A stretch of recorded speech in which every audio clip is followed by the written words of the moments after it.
joined by Coach Lewis Preston, somebody I've had the opportunity to do work with on SUV TV. Fantastic draft show. I appreciate you not only coming on my show, but allowing me to bug you for another 30 minutes. Oh, believe me, I had a lot of fun. To me, it was funny that was the first time we had met each other. It felt like we had known each other for years. That's what I was telling Dom afterwards. I was like, and I drove Shad back, and I'm like, it really felt like I've known you forever. Like, it was such a fluid show. I'm like, I don't know. You know when they say you play basketball with someone, it felt like you played for years together. Mm-hmm.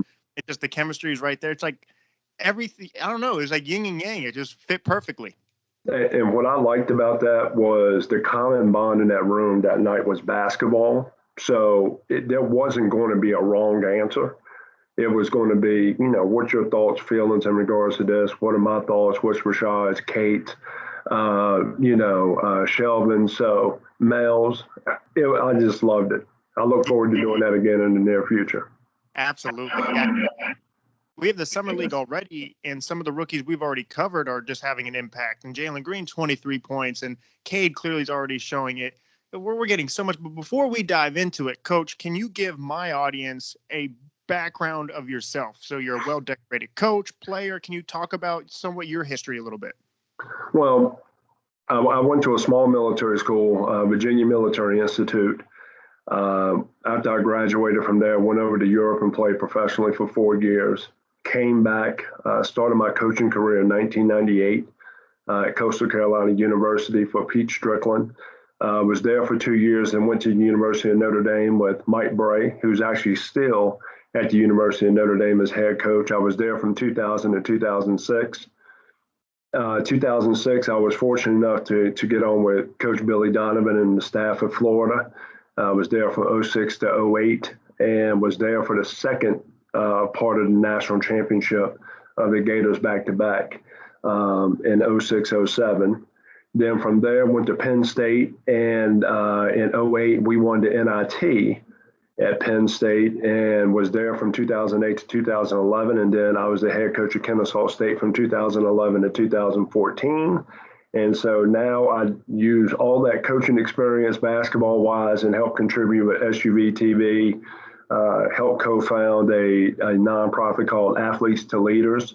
And just once again, trying to help our next wave of youth to get through these difficult times in regards to not knowing what's going on, whether it's COVID, whether it is scholarships, being a recruitable athlete versus non-recruited. But once again, we're still all athletes.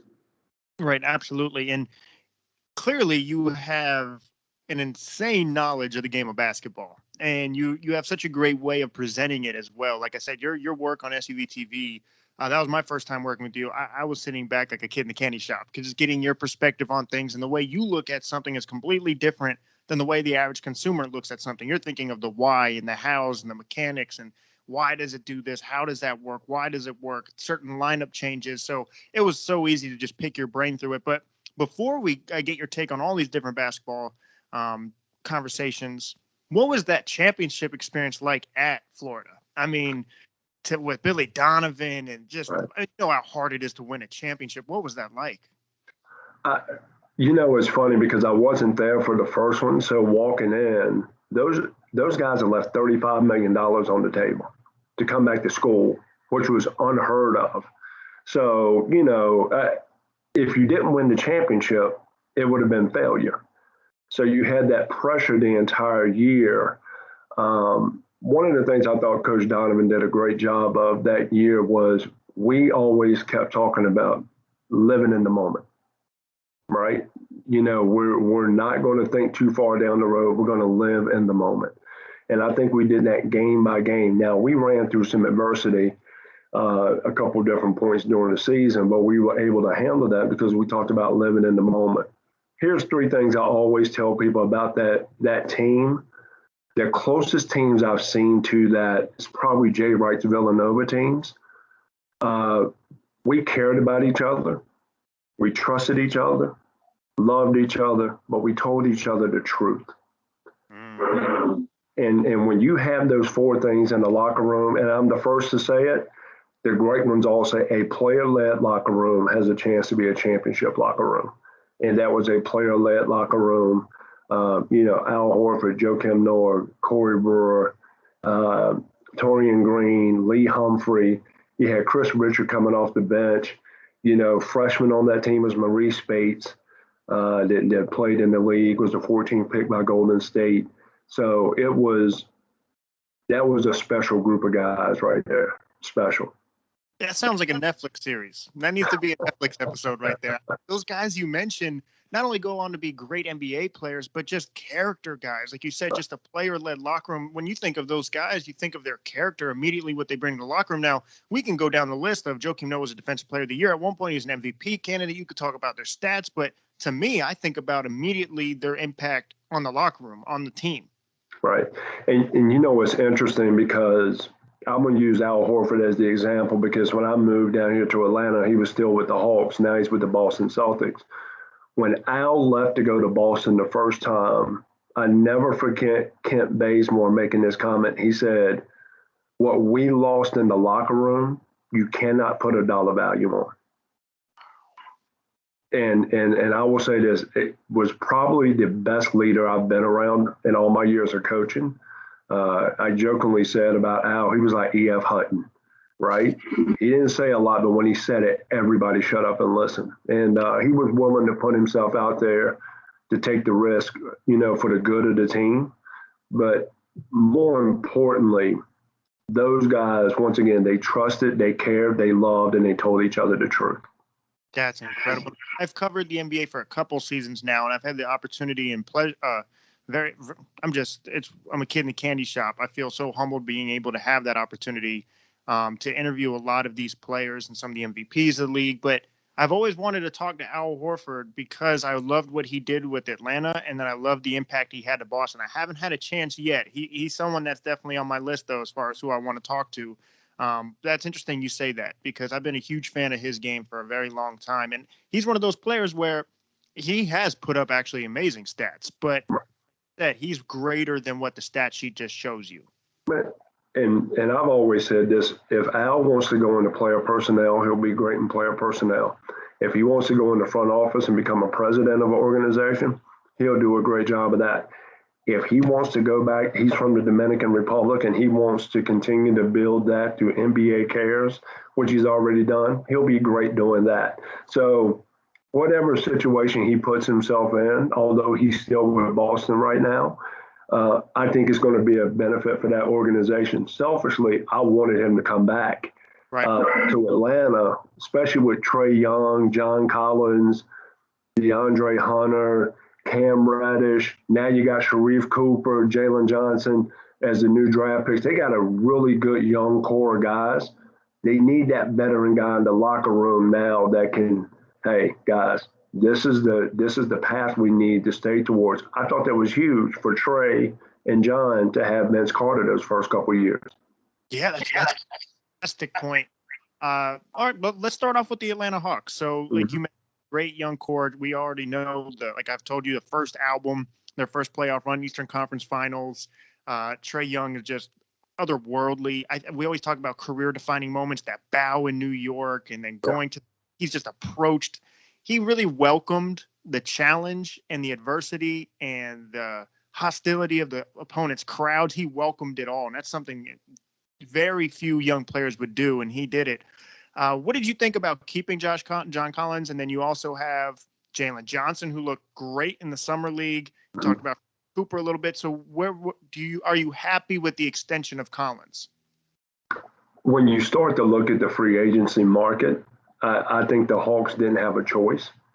I mean, he's an 18-8 guy, right? And then some nights he can get you to 20-10.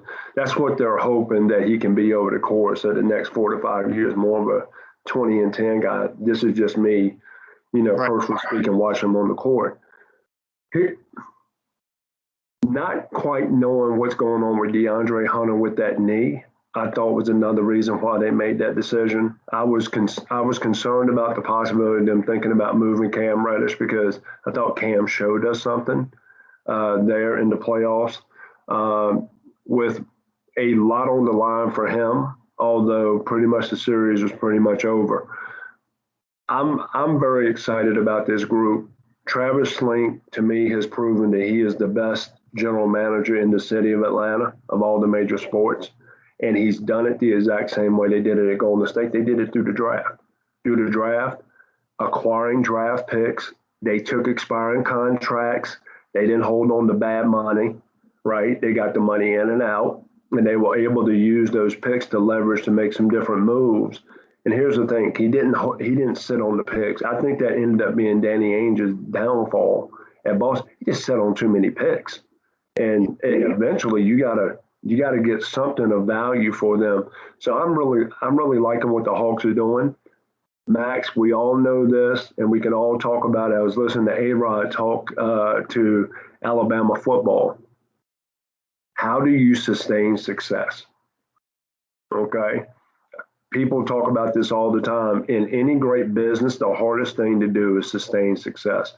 It is hard to win consistently. It's hard to win championships consistently. It's hard to bring 100% consistently. So with that being said, I'm excited to see, what's Coach McMillan going to do in year two when he was thrown, basically thrown out there. And once he was thrown out there, a lot of great things happened, starting on the defensive end. And we talked about this during the draft. That's what Nate McMillan was as a player. He was a big guard, or the dual forward, but he was a defensive guy. And he brought that mentality to the Hawks, what I thought was missing. And now they took those steps. Success has an opportunity now to be more consistent in a city that is screaming for it. Man, yeah, there's so many takeaways from that. I mean, it's such a great point. They say, like in boxing, it's not that it's easy to get the championship, but it's harder to defend it. Like It's hard, like, to retain that level of consistency, that greatness, that high expectation. Okay, so if I were to ask you this, I was going to get into this later in the show, but I'll get into it now, because now that we're talking about the landscape of the Hawks in the East, I could argue, Coach, that the East is more balanced than it's ever been in a very long time. Like right now, we all say the Brooklyn Nets, when they're healthy, they're going to go to the finals, but you can't just write off the defending champs and the Bucks. Right. And then you can't just all of a sudden write off what Toronto's doing, or the Miami Heat look like they pose the biggest threat to a Brooklyn defensively with Lowry and Bam and Jimmy. And then it's like, okay, well, we didn't even talk about who was just in the Eastern Conference Finals, the Atlanta Hawks. Right. And then the Sixers, they were the number one seed in the East last year. You think Joel Embiid's just all of a sudden is like, oh, no, you know what? I don't want to play anymore. So it's such a tough conference. And before it was always the West is stacked, and then you have a couple good teams in the East, maybe one or two that will go to the finals. Mm-hmm. It is loaded. And now a lot of players are going to the East. The talent is dispersed everywhere. So let me play devil's advocate, Coach, for people who are like, you know what, the Hawks made it because of the injuries, and Milwaukee was healthy, Atlanta was healthy. What are your expectations for the Hawks? Do they need to reach that level once again, considering how much better every team has gotten? I think they need to reach that level again if they want to be serious on free agency in 2022. Because once again, here's the two things in my time. I've been here a little bit more than 10 years now. The Hawks, they will not spend money for free agents. Well, they just kind of put $332 million in two guys. Okay. The next thing was they're not serious about winning a championship, so why should I come here? They've kind of shown you now that they're serious about winning a championship. Now, I've always said this, the championship's in Milwaukee right now, so you have to figure out how to stop Giannis. I think Milwaukee took a hit losing P.J. Tucker. I think Miami took a huge leap getting P.J. Tucker, because a championship mentality with his mindset and his defensive toughness, I think that always bodes for 5 to 6 to 7 wins, maybe up to 10 wins throughout the course of a season. And you start to look at the East, I mean, there weren't a lot of games separating, 1 from 8 overall. So I think that for the Hawks is going to be very important. Philadelphia's got to figure out what they're going to do with Ben Simmons. It'll be interesting to see Andre Drummond and Joel Embiid together. That's kind of in the day and age where we're trying to shoot the three, that you got the twin tower combination there will be interesting. I'm excited to see, believe it or not, in Cleveland, Evan Mobley, right, and then Jared Allen together, because long, active, get up and down the floor. Evan Mobley's probably more of that skill face-up. Jared Allen's run from rim to rim, kind of makes some different things happen, more from a defensive standpoint, but he's gotten better offensively every year. So those different things, once again, we talked about Miami, can't forget about Jimmy Butler. And Miami 2 years ago were playing in the finals. They lost to the Lakers. They just ran out of steam. So the East has definitely done a great job of making some leaps to where you have to really pay attention. I haven't even talked about Brooklyn yet, right? And that's funny because, Brooklyn turned around and got Patty Mills. And, just led Australia to the bronze medal. But to go get Patty Mills to put with Kevin Durant and James Harden, basically that's insurance to me if Kyrie Irving continues to get injured, right? Is you're going to have that steady rocking Patty Mills there. But I didn't even talk about Spencer Dinwiddie now with Brad Beal in Washington. So some great guard matchups there and everything. There are going to be very few off nights, if any, in the Eastern Conference, which will be a lot of fun to watch because, once again, I'm a little bit older, so I don't stay up too late for the West Coast games. So, right. No, you're in your prime, Coach. I don't know what you're talking about. Exactly. But, and see, we didn't even I was going to be like, okay, Boston Celtics still has Tatum. They still have Brown. And then Chicago got a lot better. I loved Alonzo, DeMar DeRozan, Zach LaVine. You have Patrick Williams. You have Vucevic, who was an all-star in the East. Right. I think the Wizards with Beal, you have Dinwiddie, and then obviously all the Laker pieces that you got, the Montrez, the Kuz, the Caldwell Popes, and then Charlotte, who was in the play-in game with LaMelo and Book Knight. So you have that young dynamic right there on the backcourt. It's like the East, even like you said, it's the 1 game, 2 games apart from the 8th to the 4th. So it's like it's going to be tough night in and night out. So it's going to be interesting to see. I think we're obviously health will be a big factor this time around. I think everyone got hit with the injury bug. I do want to shift over to the West. And you and I talked a lot about this, definitely off air, but a little bit on air. I was like, wow, like it felt good to hear you say that because I felt the same way. So before we get into my Pelicans take, the Lakers. They had Russell Westbrook when you and I talked, but then they added Carmelo. You have Trevor Ariza. You have Bazemore. Dwight Howard takes a vet minimum. Obviously, they just put a bunch of smart veteran players. Malik Monk and Nunn, I don't think are getting enough love that they deserve because they are younger. They can shoot the rock. They are dynamic. I think it works. I've said when you have LeBron who's written off, he's always proven to bounce back. AD hears all the criticism. At the end of the day, they're all human beings. They hear the talk shows. They have Twitter. They have Instagram. And people are saying they healthy. You saw LeBron's tweet. I think it works. Obviously, health is the biggest factor. But one thing that I'm hearing, Coach, is like, oh, well, who's in their prime? If I were to go by that law, besides Giannis, who I think is in his prime, you could really argue pretty much any team is not really in their prime. Like Kevin, you could say the Brooklyn Nets really aren't in their prime. Kevin Durant's 32, 33 years old coming off injury. Kyrie Irving's injury riddled. James Harden's probably not the same James Harden as he was in Houston. He's still amazing, but probably Houston is his prime. You look at the Miami Heat. Kyle Lowry's older. Jimmy Butler is older now. So I just feel like when you go by who's in their prime, there's only really one guy who I see, like Luka. I can even argue he's not in his prime. He's still younger. He's going to enter his prime. Right. So I'm not really sold on that they have to all be in their prime. Anthony Davis is in his prime. And you have a bunch of really smart guys who get it. So I think it works. And what are your thoughts on the Lakers? I think it works because of load management. And I don't think a lot of people are thinking about that. Like, they have enough talent that you can start giving certain guys nights off. And you know what? Hey, Melo can still go get you 20 now, right? And Westbrook definitely can go get you 20. Once again, he's a walking triple-double. What'll be interesting for me is to see how much LeBron comes off the ball, right, with the Westbrook. But once again, what's LeBron in? Year 19? Yeah. Overall, coming up this upcoming season.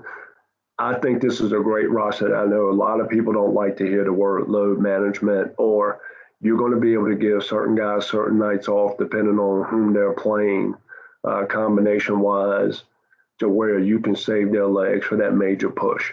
If you go back and kind of look at their roster, I jokingly said, talking to my buddy Jeff Callahan, who's a diehard Boston fan, so talking about the Lakers like ticks him off. It reminds me of the throwback late 80s, early 90s teams, right? They had the older veterans that knew how to play. They knew how to guide themselves through the season, right? Didn't get too high, didn't get too low, stayed even keel, and then they were able to hit that other gear come playoff time. Now, with that being said, LeBron's won multiple championships. Anthony Davis won a championship. Dwight Howard's won a championship. Now it's like, now Westbrook and Melo want to be in that discussion. So, they're going to give that extra effort throughout the course of the year. So it'll be very interesting to watch the Lakers in a day and age where we talk about getting younger, that they've gone the opposite route. But I've said this, the last two NBA championships have been won in the paint. I don't care what people say about threes and shooting threes. Points in the paint were huge differences in those two championships, one by the Lakers and one by the Bucks. Yeah, physical, big play. Let me ask you this. People forget the bubble. Mm-hmm. They were older. Who was in their prime?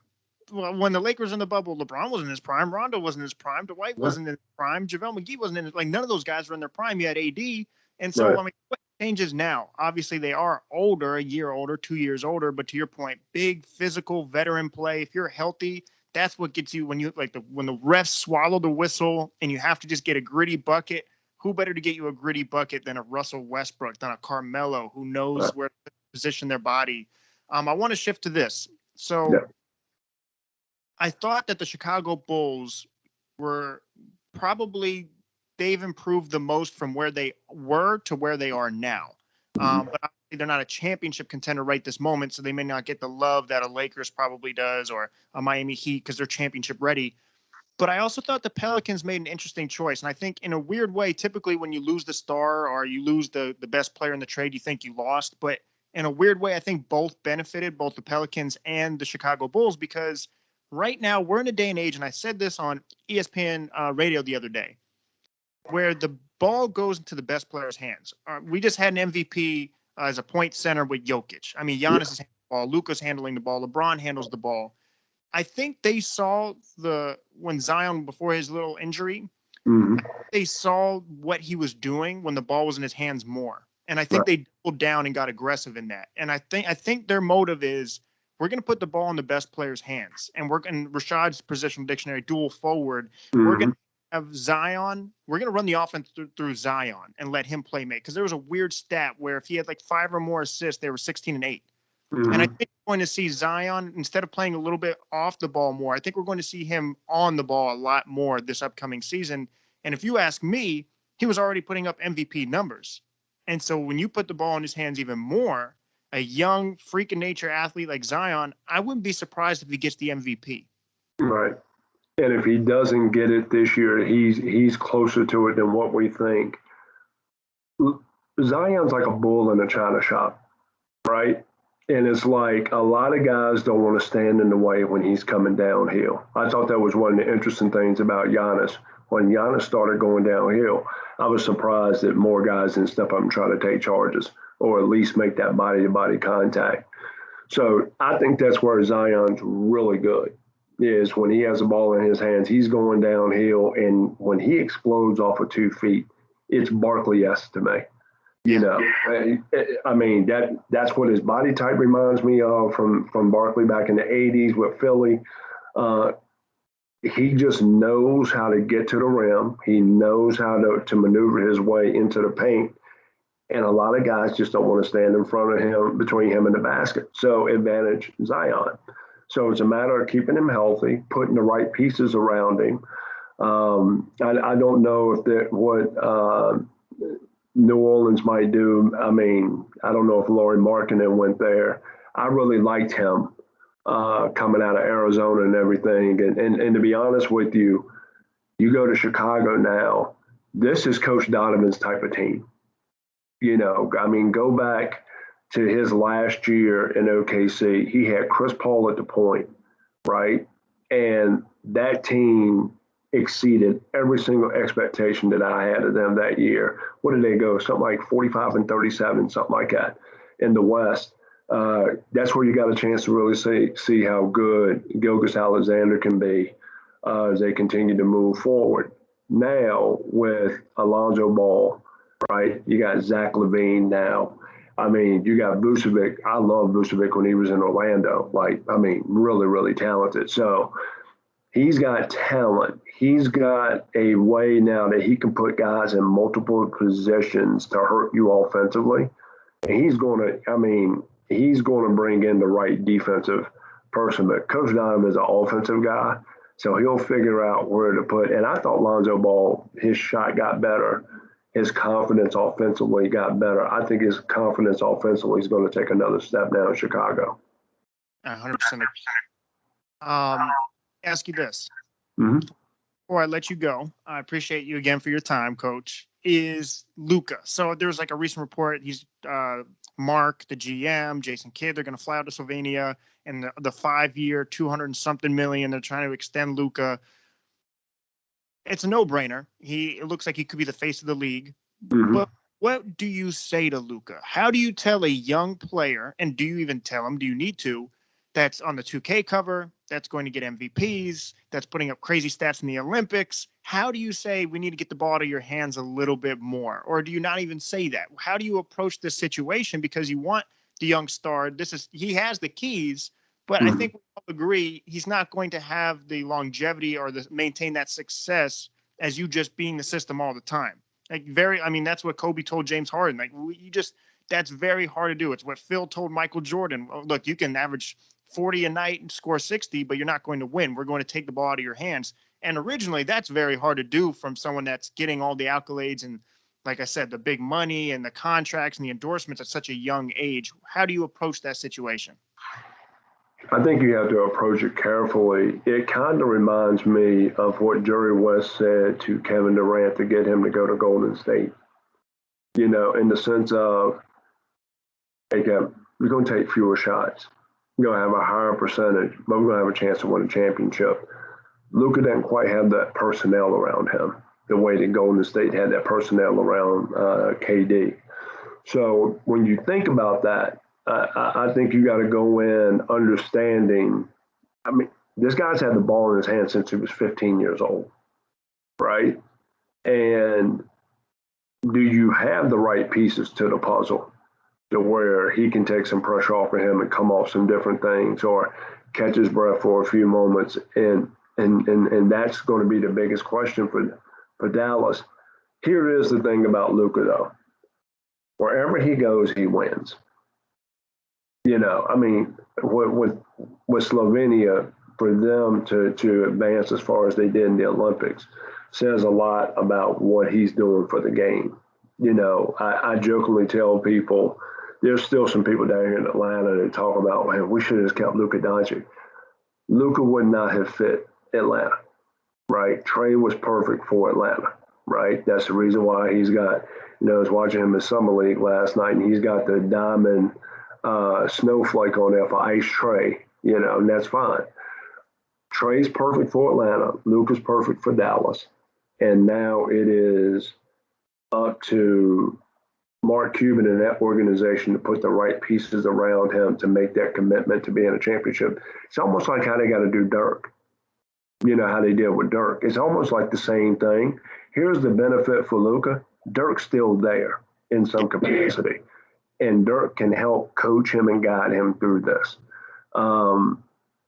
It is a very slippery slope, especially with how everything ended, because I'm still not sure we've seen the best of Porzingis, and some of it, hopefully the money hasn't gotten to him, because here's the thing.